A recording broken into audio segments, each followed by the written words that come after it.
இங்க விஜய் ஒரு பக்கம் தாத்தாக்கு கால் பண்ணி இந்த பக்கம் காவேரி கிட்ட அவர் பண்ண தப்பு எல்லாம் சொல்லிக்கிட்டு இருக்காரு. சொல்ல போனா காவேரியோட மனசை மறுபடியும் கஷ்டப்படுத்துற மாதிரி இங்க வெண்ணிலாவை பத்தி பேசிட்டேன்னு சொல்றாரு. இதை கேட்ட தாத்தாவுமே, ஏன்டா விஜய் உனக்கு எத்தனை டைம் சொன்னாலும் புரியாதடா, ஏன்டா இப்படி பண்ற அப்படின்ற மாதிரி கொஞ்சம் கோபத்தோடு அவருமே காலை கட் பண்ணிடுறாரு. இந்த பக்கம் விஜயுமே, நம்ம ரொம்ப பெரிய தப்பு பண்ணிட்டோம், சம்மந்தம் இல்லாம வெண்ணிலாவை பத்தி மறுபடியும் காவேரி கிட்ட பேசி காவேரி டென்ஷன் ஆகிட்டோம் அப்படின்ற மாதிரி கொஞ்சம் வருத்தப்பட்டுக்கிட்டு இருக்காரு. அதே நேரத்துல இன்னொரு பக்கம் இங்க சாரதாவோட வீட்டுல எப்பவும் போல நர்மதாக்கான அந்த ஃபங்க்ஷனுக்கு பக்காவா ரெடி பண்ணிக்கிட்டு இருக்காங்க. அவங்களுமே ஆல்ரெடி அந்த ஹவுஸ் ஓனர்கிட்ட கேட்டு பார்க்கிங் ஏரியா எல்லாம் பக்காவா கிளீன் பண்ணி அதுக்குண்டான வேலைகள் எல்லாம் பார்த்துக்கிட்டு இருக்காங்க. இன்னொரு பக்கம் குமரனும் நம்ம சைட்ல சீர் செய்யணும்ல, அதுக்கான வேலைகளை நம்ம பார்க்கலாம்னு சொல்லிட்டு குமரனும் கங்காவும் பர்ச்சேஸ் போறாங்க. அங்க பர்ச்சேஸ்க்கு கரெக்டா என்னென்ன தேவையோ அது எல்லாமே வாங்கிக்கிட்டு அதுக்கப்புறம் இங்க எப்பவும் போல நர்மதாக்கு ஒரு சின்ன கம்மல் ஒன்று எடுத்துக்கலாம், ஒரு அரை பவுன்ல நம்ம கம்மல் போடலாம் அப்படின்ற மாதிரி நல்ல தொங்கட்டா மாடல் இருக்கிற மாதிரி ஒரு கம்மல் எடுக்கலாம்னு சொல்லிட்டு அவங்களும் அங்கிருந்து கிளம்புறாங்க. இந்த பக்கம் நகை கடைக்கு போயிட்டு அவங்களும் அந்த நகை எடுக்கிறதுக்கு பயங்கரமா ட்ரை பண்றாங்க. சொல்லப்போனா அந்த செய்குள்ளி சேதாரெல்லாம் சேர்த்து ரேட்டு எக்ஸ்ட்ரா கிட்ட 2000 ரூபாய் வருது. இந்த பக்கம் குமரன்ட்ட ரொம்பவே பணம் கம்மியா இருக்கிறதுனால எப்படி இந்த பணத்தில் நம்ம செய்ய முடியும் அப்படின்ற மாதிரி அவருமே ரொம்பவே யோசிச்சுக்கிட்டு இருக்காரு. இப்ப அந்த 2000 ரூபாய் பணத்துக்கு என்ன பண்றது அப்படின்னு சொல்லி யோசிச்சுட்டு வேற வழி இல்லாம என் நிவினுக்கு கால் பண்ணி, நிவின் எனக்கு ஒரு 2000 மட்டும் கொஞ்சம் ஜிபேல பண்ணி விடுங்க, நான் உங்களுக்கு இன்னொரு 1 வீக்ல தந்துடுறேன் அப்படின்ற மாதிரி இங்க நிவின் கிட்ட கடன் வாங்கி பண்ணிக்கிட்டு இருக்காங்க. ஆனா இதை பார்த்துட்டு இருக்க கங்காவுமே, இங்க பாருங்க நம்ம கம்மியில கூட எடுக்கலாங்க, அந்த கம்மி ரேட்ல இருக்க தங்கம் அதை கூட எடுத்துக்கலாம், நீங்க தயவு செஞ்சு கேளுங்க, இந்த மாதிரி கடன் வாங்காதீங்க அப்படின்ற மாதிரி சொல்றாங்க. ஆனா இன்னொரு பக்கம் குமரனும், இங்க பாரு கங்கா, கண்டிப்பா என் முறைப்படி நான் தாய் மாமா சீர் செஞ்சே ஆகணும், அதை நான் கடன் வாங்கினாலும் நான் செஞ்சிருவேன், ஒன்றும் பிரச்சனை இல்லை கங்கா, அதை நான் கண்டிப்பா அடைச்சிருவேன் அப்படின்ற மாதிரி இங்க குமரன் ரொம்பவே நம்பிக்கையாகவும் அதே நேரத்துல இங்க சாரதாவோட வீட்டுக்கு நம்ம தான் வந்து முறைப்படி எல்லா விஷயத்தையும் செய்யணுன்ற மாதிரி ரொம்ப பொறுப்போட அவருமே செயல்பட்டு இருக்காரு. இதை பார்க்க இங்க கங்காக்கு ரொம்பவே சந்தோஷமா தான் இருக்கு. பட் இருந்தாலும் இங்க பணம் இல்லாம நம்ம ரொம்ப கஷ்டப்பட்டு இருக்கோமே அப்படின்னு சொல்லி அவங்களோட நிலைமை நினைச்சு ரொம்ப வருத்தப்பட ஆரம்பிக்கிறாங்க. அதுக்கப்புறம் இவங்க பர்ச்சேஸ் முடிச்சுட்டு வீட்டுக்கு வந்த உடனே நிவினுமே வந்துடுறாரு. வந்த உடனே இந்த பக்கம் வந்து அந்த சேர் போடுறது, பந்தல், ஸ்டேஜ், இதுக்குண்டான வேலைகள் எல்லாத்தையுமே இங்க நிவினும் இன்னொரு பக்கம் குமரனும் சேர்ந்து 2 பேரும் ஒன்னா பண்ணிக்கிட்டு இருக்காங்க. இங்க விஜய் ரொம்பவே கேஷுவலா நம்ம காவேரி கிட்ட தப்பு பண்ணிட்டோமே அப்படின்னு நினைச்சு கொஞ்சம் வருத்தத்தோட அவருமே இந்த பக்கம் இறங்கி வந்துட்டு இருக்காரு. அப்ப பார்க்கிங்ல குமரனும் இன்னொரு பக்கம் நிவினும் சேர்ந்துக்கிட்டு அங்க நிறைய டெக்கரேஷன்லாம் பண்ணிக்கிட்டு இருக்காங்க.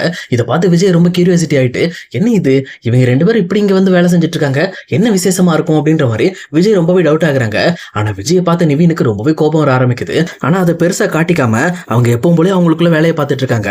இன்னொரு பக்கம் எங்க விஜயுமே, சரி இவங்க கிட்ட போய் நம்ம கேட்க முடியாது, நம்ம பேசாம ஹவுஸ் ஓனர்கிட்ட கேட்டுருவோம் அப்படின்ற மாதிரி டைரக்டா ஹவுஸ் ஓனர் மாமி கிட்ட போயிட்டு இங்க விஜயுமே விசாரிக்கிறாரு. அப்பதான் அவங்களுமே இங்க நர்மதா வயசுக்கு வந்ததாவும் அவங்களுக்கு எல்லாமே வந்து பக்காவா இவங்க சீர்சனத்தெல்லாம் செய்ய போறாங்க, அதுக்காக தான் இந்த மாதிரி ஃபங்க்ஷன் ரெடி பண்ணிட்டு இருக்காங்கன்னு சொல்லி இங்க விஜய் கிட்ட சொல்லிடுறாங்க. இதை கேட்ட விஜயுமே, கண்டிப்பா நர்மதாக்கு நம்மளால முடிஞ்ச சீரை நம்ம செய்யணும், ஏன்னா நம்ம வீட்டு சைடு நம்ம செஞ்சே ஆகணும் அப்படின்ற மாதிரி இங்க விஜய் ரொம்பவே பக்காவா பிளான் பண்றாரு. அதுக்கப்புறம் தாத்தாக்கு கால் பண்ணி நடந்த விஷயத்தை பத்தி எடுத்து சொல்றாங்க. இதை கேட்ட தாத்தாவுமே, கண்டிப்பாடா நம்ம சைட்ல இருந்து தான் நகை வாங்கிட்டு போகணும், அது மட்டும் இல்லாம இந்த சீரெல்லாம் செய்யணும், நீ எல்லாத்தையும் ரெடி பண்ணு, நாங்க வந்துடுறோம் அப்படின்ற மாதிரி இங்க தாத்தாவும் பாட்டியும் வர்றதுக்கு ஒத்துக்கிறாங்க. இங்க விஜயுமே, அப்ப சரி தாத்தா, நான் கண்டிப்பா எல்லாத்தையும் ரெடி பண்ணிடுறேன்னு சொல்லிட்டு அவருமே இங்க நர்மதாக்கு ஒரு ஃபுல் நகை செட்டே வாங்குறாரு.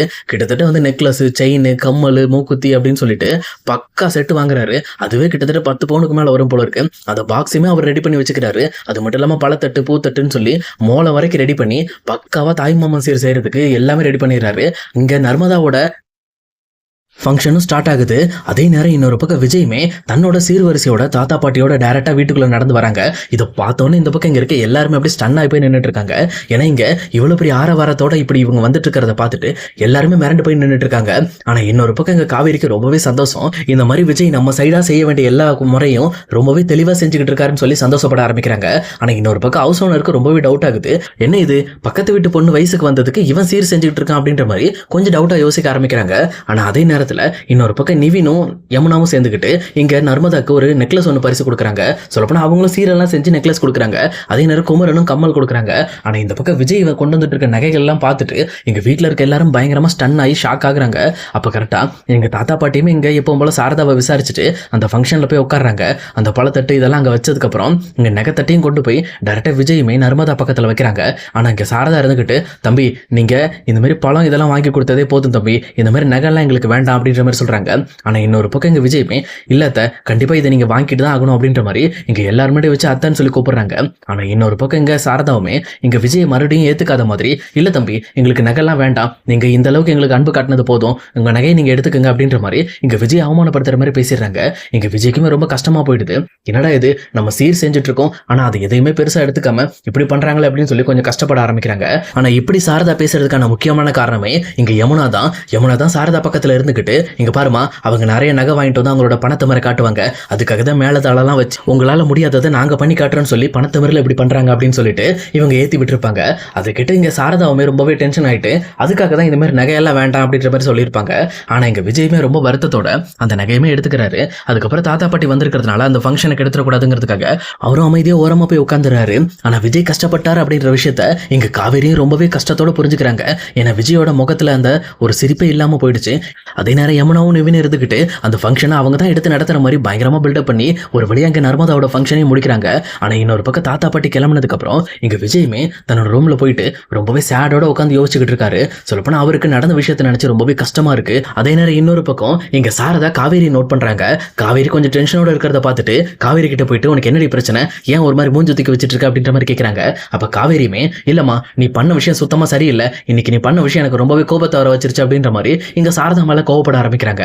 உடனே சாரதாவுமே நான் அப்படி என்ன விஷயம் பண்ணி உனக்கு பிடிக்காம போயிடுச்சு அப்படின்ற மாதிரி இங்க காவேரி கிட்ட ரொம்ப கோபத்தோட கேட்கறாங்க. ஆனா காவேரியுமே ஏமா உனக்கு ஞாபகம் இல்லையா, நீ பண்ண விஷயம் உனக்கு ஞாபகம் இல்லையா அப்படின்ற மாதிரி காவேரி இங்க சாரதா கிட்ட சண்டை போட ஆரம்பிக்கிறாங்க. அப்ப கரெக்டா அங்க வந்த யமுனாவுமே என்னக்கா இது அம்மாவை எதிர்த்து பேசிக்கிட்டு இருக்க, எதுக்காக அம்மா பேச பேச அவங்கள எதிர்த்து பேசி மரியாதை இல்லாம பண்ணிக்கிட்டு இருக்க அப்படின்ற மாதிரி ரொம்ப கோவப்பட ஆரம்பிக்கிறாங்க. ஆனா இதை பார்த்துட்டு இருக்க காவேரிக்கு யமுனா குறுக்க வந்த உடனே ரொம்பவே டென்ஷன் ஆயிடுது. நீ இந்த விஷயத்துல தலையிடாத, நான் எங்க அம்மாட்ட பேசிக்கிட்டு இருக்கேன், உனக்கு எதுக்கு சம்மந்தம் இல்ல, நீ ஒழுங்கு அமைதியாரு அப்படின்ற மாதிரி காவேரி கோவப்பட ஆரம்பிக்கிறாங்க. ஆனா யமுனாவுமே என்னக்கா சொல்ற, நம்ம எல்லாம் ஒரே வீட்டுல தானே இருக்கோம், அப்புறம் என்ன நான் ஏன் அம்மா கிட்ட இந்த விஷயத்துல தலையிடக்கூடாதுன்னு நினைக்கிறேன், எங்க அம்மா நீ எங்க அம்மாவை பேசினா எனக்கும் கோவம் வரும் அப்படின்ற மாதிரி ரொம்பவே துடிக்க ஆரம்பிக்கிறாங்க. ஆனா இதை பார்த்துட்டு இருக்க காவேரியுமே எங்க சாரதாவை பார்த்து ஏமா குமரன் மாமா சீர் செஞ்சாங்க சரி ஏத்துக்கிட்டீங்க, அதே மாதிரி நிவினும் சீர் செஞ்சாரு ஏத்துக்கிட்டீங்க, ஏன் விஜய் சீர் செய்யறது ஏத்துக்க மாட்டேன்ட்டீங்க, ஏன் அவர் சீர் செய்யறதுக்கு தகுதி இல்லையா அப்படின்ற மாதிரி கேட்கறாங்க. ஆனா இன்னொரு பக்கம் இங்க சாரதா விஜயை பத்தி தப்பா புரிஞ்சுக்கிட்டு எனக்கு தெரியும்டி அந்த பையன் எதுக்கு வந்து சீர் செஞ்சான்ட்டு, சொல்லப்போனா மேலதாளத்தோட வந்து அவங்க தான் பெரிய பணக்காரங்க, அவங்களோட பணத்தை முறை காட்டுறதுக்காக தான் பெட்டி நிறைய நகையை வாங்கிட்டு வந்து என் பொண்ணு முன்னாடி வச்சு அவங்க பெரிய டான் அப்படின்ற மாதிரி காட்டுறதுக்காக பண்ணியிருக்கான், அதனால தான் அந்த நகைலாம் வேண்டான்னு சொல்லி சொன்னேன், ஏன் அதுல என்ன உனக்கு என்ன கோவமா, ஏன் அப்படி சொல்லக்கூடாதா நான் அப்படின்ற மாதிரி கேட்கறாங்க.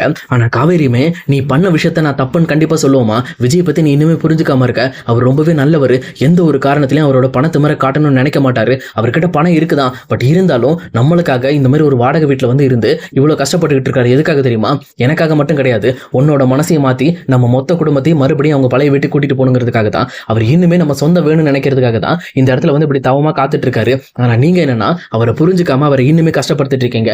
அதை விட முக்கியமா இன்னைக்கு தாத்தா பாட்டி வந்திருந்தாங்க, அவங்க முன்னாடி வச்சு அந்த நகையை நீங்க வைக்காதீங்க அப்படின்னு சொல்லி சொன்னப்போ விஜயோட முகம் போன போக்க பாத்தீங்களா, அவர் எவ்வளவு கஷ்டப்பட்டிருப்பாரு, என்னடா இது நம்மளால இங்க நர்மதாக்கு இந்த சீர் செய்ய முடியாம போயிடுச்சுன்னு சொல்லி அவர் எவ்வளவு வருத்தப்பட்டிருப்பாரு. அப்பவே எனக்கு தோணுச்சுமா உங்களுக்கு எல்லாம் கொஞ்சம் கூட மனசாட்சி இல்லை அப்படின்ட்டு இந்த பக்கம் வந்து காவேரி திட்ட ஆரம்பிக்கிறாங்க.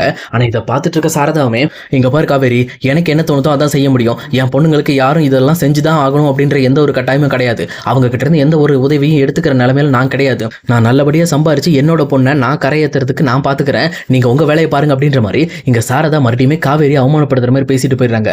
இங்க காவேரிக்கு ரொம்பவே கஷ்டமாயிடுது. அவங்களும் வேற வழி இல்லாம இங்க விஜயை பாக்குறதுக்காக விஜயோட வீட்டுக்கு போறாங்க. ஆனா விஜய் ரொம்ப வருத்தத்தோட அந்த நகைப்பட்டியை பார்த்துட்டு உட்கார்ந்து இருக்கிறத பார்த்துட்டு இங்க காவேரிக்கு ரொம்பவே கஷ்டமாயிடுது.